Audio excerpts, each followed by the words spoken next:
Hello friends, good morning. How are you all? I hope you all are well. Today we start our new chapter number 6, the junk seller.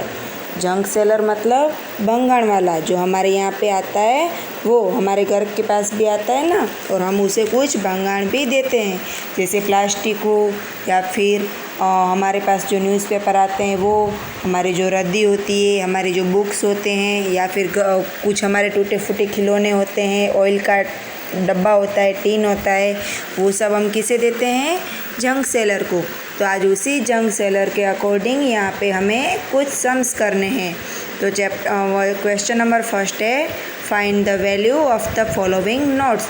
हमें यहाँ पे कुछ notes दी गई हैं, उसके हमें यहाँ पे टोटल वैल्यू लिखनी है। तो यहाँ पे देखिए फर्स्ट वन है 5 नोट्स ऑफ 100। 5 नोट्स ऑफ 100 तो हमें किस तरह से करना है? हमें यहाँ पे देखेंगे 5 multiply by 100 is equal to 500। हमें इस हिसाब से यहाँ पे लिखना है। फिर सेकंड वन है 12 नोट्स ऑफ ₹5। तो यहाँ पे 12 कितनी नोट्स हैं? 5। तो 12 5 ज़ा 60 रुपीज़। फिर थर्ड वन है 15 नोट्स ऑफ ₹10। 15 नोट्स 10 रुपीज़ की, तो 15 10 ज़ा 150 रुपीज़। ओके, तो इस हिसाब से हमें ये दोनों, एक तो नोट्स और उसकी वैल्यू, दोनों का हमें मल्टीप्लाई करना है इस हिसाब से। ओके, तो आपको ये पूरा क्वेश्चन नंबर 1 इसी अकॉर्डिंग करना है, और आपको सिर्फ वैल्यू नहीं, इस हिसाब से आपको उसकी पूरी मेथड सॉल्व करनी है। ओके, अब हम करेंगे question number 2। Answer the following questions. हमें यहाँ पे क्वेश्चन दिए गए हैं, उसके आंसर हमें लिखने हैं। तो फर्स्ट वन है how many notes of ₹50 make 300। तो अभी हमें यहाँ पे देखना है 50 और 300, इन दोनों में से बड़ा कौन है?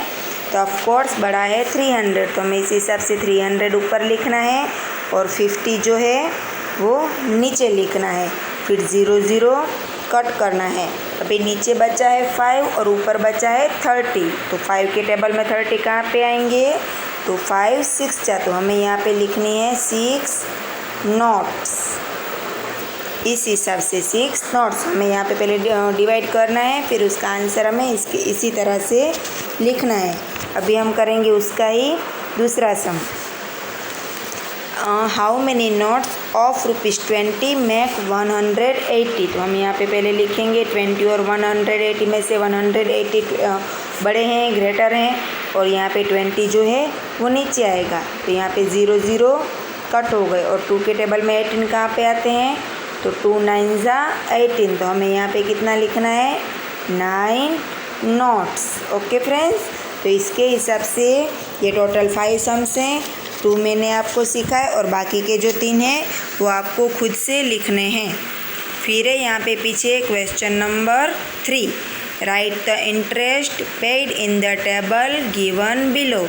हमें यहाँ पे टोटल 4 जो है वो कॉलम दी गई हैं। फर्स्ट वन जो है वो नंबर है, सेकंड वन जो है वो अमाउंट है, थर्ड वन है वो अमाउंट विथ इंटरेस्ट है, और लास्ट वन जो है जो कि हमें फाउंड करना है वो है अमाउंट ऑफ द इंटरेस्ट। तो यहाँ पे आप देखेंगे कि अमाउंट भी हमें दी गई है, और जो तीसरी कॉलम है वो है अमाउंट विथ इंटरेस्ट। तो हमें इंटरेस्ट, अमाउंट विथ इंटरेस्ट है, उसमें से हमें ओनली अमाउंट ही लेस करना है। ओके, फर्स्ट वन हमें डन करके दिया गया है। अभी हम सेकंड वन करेंगे। तो सेकंड वन क्या है? अमाउंट है 956 एंड अमाउंट विथ इंटरेस्ट है 1015। तो हम यहाँ पे ऊपर लिखेंगे 1015 और माइनस करके क्या लिखेंगे? जो हमारी अमाउंट है वो 956। अब यहाँ से 5 में से 6 तो जाएंगे नहीं, तो हमें यहाँ पे बोरिंग सम करना है। कट करके 10 लिखना है, यहाँ पे भी कट करके 10, यहाँ पे कट करके 9, और यहाँ पे 0। ओके, तो 10 + 5 15। 15 में से 6 जाएंगे तो 15 में से 6 जाएंगे तो आंसर आएगा 9। फिर यहाँ पे है 10। तो 10 में से 5 जाएंगे तो आंसर आएगा 5। फिर 9 में से 9 जाएंगे तो 0 एंड 0 में से 0 जाएंगे तो आंसर आएगा 59। तो यहाँ पे हमें क्या लिखना है 59 रुपीज़। ये यहाँ पे देखेंगे कि आप टोटल 5 सम है। 1 जो है वो एग्जाम्पल है, दूसरा जो है वो मैंने आपको एक्सप्लेन किया है। तो और जो बाकी के 3 है वो आपको खुद से करना है। आपको क्या करना है, अमाउंट विथ इंटरेस्ट है, उसमें से आपको जो ओनली अमाउंट है वो आपको माइनस करनी है। ओके, तो ये था हमारा क्वेश्चन नंबर 3। अभी हम करेंगे क्वेश्चन नंबर 4 जो कि प्रॉब्लम सम से। तो यहाँ पे हम पहले रीड करेंगे क्या है। देखिए, इसमें 2 मैन हैं, एक का नाम है हरीलाल और दूसरे का नाम है बाबूलाल। तो यहाँ पे Harilal took a loan of ₹300 from a bank. Harilal ने वो 300 रुपये की लोन लिए और वो भी बैंक में से। फिर है he will deposit ₹54 each month. वो हर महीने है वो 54 रुपीज़ है वो हर महीने बैंक में जमा करता है। अप टू 6 मंथ्स, कितने मंथ तक उसने जमा किए 54 रुपीज़, 6 मंथ। एंड बाबूलाल, अभी जो दूसरा आदमी है उसकी बात हो रही है। एंड बाबूलाल टूक अ लोन ऑफ ₹300। बाबूलाल ने भी 300 रुपीज़ की लोन ली है, लेकिन उसने किसके पास से ली है, मनी लेंडिंग फर्म, मतलब कि जो प्राइवेट फॉर्म होता है, प्राइवेट जो होते हैं उसके पास से उससे लोन ली है। और वो एंड रिटर्न ₹360 आफ्टर 6 मंथ, लेकिन उसने जो टोटल कितने वापस किए उसको 360। वो हैज़ टू पे मोर मनी, हाउ मच। तो यहाँ पे क्या है, पहले हमें फाउंड करना पड़ेगा, क्योंकि हरीलाल हर महीने 54 रुपीज़ देता था, जबकि बाबूलाल ने एक साथ ही 360 वापस किए। तो अभी हमें पहले तो फाइंड करना पड़ेगा। तो चलिए हम स्टार्ट करते हैं। यहाँ पे देखिए, पहले है ईच मंथ वो कितना दे रहा है, एवरी मंथ। यहाँ पे हम लिखेंगे एवरी मंथ, आपको पूरा लिखना है। एवरी मंथ वो दे रहा है 54। इसने 54 रुपीज़ कितने मंथ तक दिए, 6 मंथ। तो यहाँ पे 54 मल्टीप्लाई बाय 6। अभी इसका मल्टीप्लाई कितना होगा, 54 मल्टीप्लाई 6, तो आंसर आएगा 324। अभी हरीलाल ने टोटल कितने पैसे वापस किए, 324। और बाबूलाल ने एक साथ कितने पैसे वापस दिए, 360। अब हम 360 में से 324 माइनस करेंगे तो 10, यहाँ पे आएगा 5। 10 में से 4 जाएंगे तो 6 एंड 5 में से 2 जाएगा तो 3 और 3 में से 3 जाएंगे तो 0। तो ये जो 360 है वो है बाबूलाल की अमाउंट और 324 है वो है हरीलाल की अमाउंट। तो जो बाबूलाल है उसने 36 रुपये ज़्यादा पेड किए हैं। ओके, ये मैंने ऐसे ही आपको एक्सप्लेन किया है, आपको पूरी मेथड के साथ लिखना है कि एवरी मंथ जो है वो हरीलाल कितना देता है, फिर 6 मंथ के साथ मल्टीप्लाई करेंगे तो total amount interest with amount कितना होगा, फिर जो है बाबूलाल का अमाउंट क्या है, अमाउंट विथ इंटरेस्ट क्या है, फिर जो ज़्यादा है बाबूलाल का उसमें से हरीलाल की अमाउंट माइनस होगी, फिर उसके बाद ये आंसर आएगा। आपको विथ मेथड पूरा करना है और इसी हिसाब से है नीचे का ये क्वेश्चन नंबर 2। तो फर्स्ट वन मैंने आपको एक्सप्लेन किया और जो सेकंड वन है वो आपको अपने हिसाब से कंप्लीट करना है। फिर है यहाँ पे क्वेश्चन नंबर 5। तो इसमें क्या है, इसमें है 6 कॉलम दी गई है। फर्स्ट वन जो कॉलम है वो है नंबर की, उसमें तो हमें कुछ चेंजेस नहीं करने हैं। फिर है सेकंड नंबर की जो है वो है आइटम्स की, उसमें अलग अलग थिंग्स हैं, ऑब्जेक्ट्स हैं। फिर थर्ड वन जो है वो है बाइंग प्राइस, मतलब उस जो मर्चेंट है उसको कितने में पड़ी है वो बाइंग प्राइस। और फोर्थ वन जो कॉलम है वो है सेलिंग प्राइस, मतलब उसने कितने में सेल किए हैं, बिके हैं। फिर फिफ्थ वन जो है वो है प्रॉफिट और लॉस, मतलब मर्चेंट को प्रॉफिट हुआ, फ़ायदा हुआ, लॉस हुआ मतलब कि उसे कुछ नुकसान हुआ। और जो लास्ट वन है कॉलम वो है हाउ मच, मतलब प्रॉफिट हुआ तो भी कितना हुआ और लॉस हुआ तो भी कितना हुआ। अभी हम फर्स्ट वन जो है वो डन करके दिया है, सेकंड वन जो है वो हम खुद करेंगे। तो इसमें आपको एक ही बात ध्यान रखनी है, आपको सिर्फ बाइंग प्राइस देखनी है और सेलिंग प्राइस। यहाँ पे हम देखेंगे सेलिंग प्राइस होगी तो हमें क्या होगा, प्रॉफिट, और जो बाइंग प्राइस ज़्यादा होगी तो हमें होगा लॉस। इस हिसाब से जो ज़्यादा है उसमें से हमें कम वाली प्राइस है वो माइनस करनी है। अगर सेलिंग प्राइस ज़्यादा है, मोर है, तो हमें प्रॉफिट होगा, और बाइंग प्राइस ज़्यादा है तो हमें लॉस होगा। फिर इन दोनों में से जो बड़ी डिजिट है उसमें से छोटी डिजिट का हमें माइनस करना है। अब हम करेंगे फर्स्ट वन। तो यहाँ पे देखिए सेकंड वन जो है वो है नोटबुक्स। तो नोटबुक्स की बाइंग प्राइस है 135 एंड सेलिंग प्राइस है 165। तो 165 बड़े हैं, उसमें से हम 135 माइनस करेंगे। तो यहाँ पे देखिए सेलिंग प्राइस ज़्यादा है, तो हम प्रॉफिट और लॉस वाले जो 5th नंबर की रो है उसमें हम लिखेंगे, पहले लिखेंगे प्रॉफिट, और अभी हाउ मच वाली जो लाइन है उसमें हम यहाँ पे माइनस करते हैं। 5 में से 5 जाएगा तो 0, 6 में से 3 जाएगा तो 3, एंड 1 में से 1 जाएगा तो 0। तो फर्स्ट वन जो है, सेकंड वन जो है उसमें पहले आएगा प्रॉफिट और हाउ मच में आएगा 30 रुपीज़। इसी तरह से हम अभी दूसरा करते हैं। तो दूसरा देखो 5 कंपास बॉक्सेस की बाइंग प्राइस है 185 एंड सेलिंग प्राइस है 210। मतलब सेलिंग प्राइस ज़्यादा है तो क्या होगा, प्रॉफिट। तो अभी हम 210 में से 185 जो है वो माइनस करेंगे। तो यहाँ पे देखिए 0 में से 5 नहीं जाएगा तो हम टेंस लगाएंगे। ओके, 10 में से 5 जाएंगे तो 5 एंड 10 में से 8 जाएंगे तो 2। तो यहाँ पे आएगा प्रॉफिट और हाउ मच तो 25 रुपीज़। इसी हिसाब से हमें बाकी के जो 7 हैं वो करने हैं।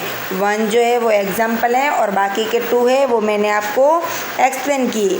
तो बाकी के जो 7 हैं वो आपको खुद माइनस करके सीखने हैं और यहाँ पे आपको आंसर लिखना है। आगे हम करते हैं question number 6। Answer the following questions on the basic of the details given in the table. यहाँ पे हमें टेबल दिया गया है और उसके अकॉर्डिंग ही हमें नीचे क्वेश्चन आंसर है। तो फर्स्ट वन जो है वहाँ पे हम देखेंगे कि जो सब की प्राइस दी गई है यहाँ पे pencils, pens, staplers, sharpeners and Fevistick, वो सब बंच में दी गई है। मतलब किसी एक ऑब्जेक्ट की नहीं है, वो सब बंच में है, मतलब कि ज़्यादा है। तो हमें सबसे पहले किसी एक सभी ऑब्जेक्ट की एक प्राइस, एक थिंग्स की प्राइस जो है वो हमें फाइंड करनी पड़ेगी। तो सबसे पहले हमें सभी का डिवाइडेशन करना पड़ेगा। तो ये पेंसिल, तो पेंसिल की आइटम्स हैं 15 एंड प्राइस कितनी है 45। तो 45 डिवाइडेड बाय 15 करेंगे तो क्या आंसर आएगा 3। पेंसिल के सामने यहाँ पे एरो करके लिखेंगे 3। फिर है पेन से 12 और प्राइस है 120। तो 1 पेन की क्या प्राइस हुई 10। यहाँ पे आपको सबको एरो सामने कर करके पेंसिल के सामने 3 लिखना है, पेन के सामने 10 लिखना है। और यहाँ पे स्टेपलर्स हैं 8 और प्राइस जो है वो है 240। मतलब एक की प्राइस क्या हुई 240 डिवाइडेड बाई 8 करेंगे तो 8 3 ज़ा 24 मतलब 30 रुपीज़। इसी हिसाब से 4 शार्पनर है एंड 8 रुपीज़ है तो 4 2 ज़ा 8 एंड 7 फेविस्टिक है और प्राइस है 245। 245 डिवाइडेड बाई 7 करेंगे तो आंसर आएगा 35। उसी हिसाब से आपको पहले सबके सामने ऐसे एरो कर करके लिख लेना है जो प्राइस आ रही है वो। और अभी हम करेंगे आगे के क्वेश्चन आंसर। तो यहाँ पे देखिए फर्स्ट वन है what is the cost of 25 pencil. तो यहाँ पे हमने देखा था कि 1 पेंसिल की प्राइस हो रही है 3 रुपीज़। 1 पेंसिल की कितनी हो रही है 3। तो वहाँ पे हमें कितनी की चाहिए 25। तो 23 मल्टीप्लाई बाय 25 मतलब आंसर आएगा 75 रुपीज़। ओके, तो यहाँ पे दूसरा है what is the cost of 18 pens. तो यहाँ पे 1 पेन की कीमत थी वो 10 थी और अभी हमें कितनी चाहिए 18। तो 18 पेन ज़ा 180 रुपीज़। ये है हमारा सेकंड वन का। ओके, तो अभी हम थर्ड वन करेंगे what is the cost of 12 staplers. तो एक स्टेपलर की जो प्राइस है वो 30 रुपीज़ है, 30। तो उसी हिसाब से हमें 12 की चाहिए तो 12 multiply by 30 is equal to 360 rupees. तो इसी हिसाब से आपको बाकी के जो 4 सम हैं वो आपको अपने हिसाब से करने हैं। फिर हम पीछे करेंगे question number 7। The red list of a junk shop is given below. Answer the following question on the basic price list. यहाँ पे हमें प्राइस लिस्ट दी गई है, उसके अकॉर्डिंग ही इतने सारे क्वेश्चन आंसर हैं, उसका हमें सम्स करना है।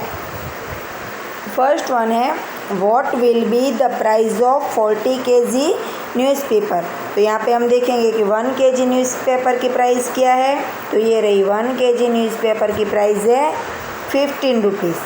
तो यहाँ पे जंक सेलर के पास कितनी है 40 kg। आपको जो है वो पूरा लिखना है 50 मल्टीप्लाई बाय 40, 15 4 जा 60 एंड ये 0 यहाँ पे ऐड हो जाएगा। तो टोटल प्राइस कितनी हुई अभी 600 रुपीज़। तो ये था हमारा फर्स्ट क्वेश्चन। अभी हम उसके अकॉर्डिंग ही दूसरा क्वेश्चन करेंगे। What will be the price of 22 kg plastic waste. तो यहाँ पे सबसे पहले हमें 1 kg का लिखना है, आपको पूरा लिखना है, मैं यहाँ पे शॉर्ट में लिख रही हूँ। तो 1 kg plastic waste is equal to 14 rupees. और उसने किसने जंक सेलर ने कितनी ली है तो 22 kg। तो यहाँ पे हमें फाइंड करना है इसको क्वेश्चन मार्क। तो ये अभी यहाँ पे आएगा 22 kg मल्टीप्लाई बाय 14। तो इसका आंसर आएगा 308 रुपीज़। आपको ये जो पूरा मल्टीप्लिकेशन का वर्क है वो आपको रफ पेज में करना है। तो सेकंड वन का आंसर आएगा 308 रुपीज़। ओके, तो अभी हम करेंगे next question number 3। How much money will be earn on selling 25 kg waste paper. तो यहाँ पे हम देखेंगे कि 1 kg जो वेस्ट पेपर है उसका प्राइस है 8 रुपीज़, लेकिन इसके पास कितने हैं 25 kg is equal to how much. तो यहाँ पे हम करेंगे 25 मल्टीप्लाई बाय 8, 25 8 जा 200 रुपीज़। तो ये है हमारा थर्ड वन सम। तो इसी हिसाब से आपको ये टोटल 10 सम में 3 मैंने आपको सीखा है और बाकी के जो 7 हैं वो आपको खुद से करने हैं और सभी में ये प्लस ही आएंगे। और शाम को मैं इसके आंसर की भी सेंड करूँगी, तो आपको जो नहीं आएंगे वो आप देख लेंगे। और उसके अलावा भी आपको अगर पता ना चले तो आप मुझे कॉल करके अपनी प्रॉब्लम सॉल्व करेंगे। Okay friends, bye, have a good day.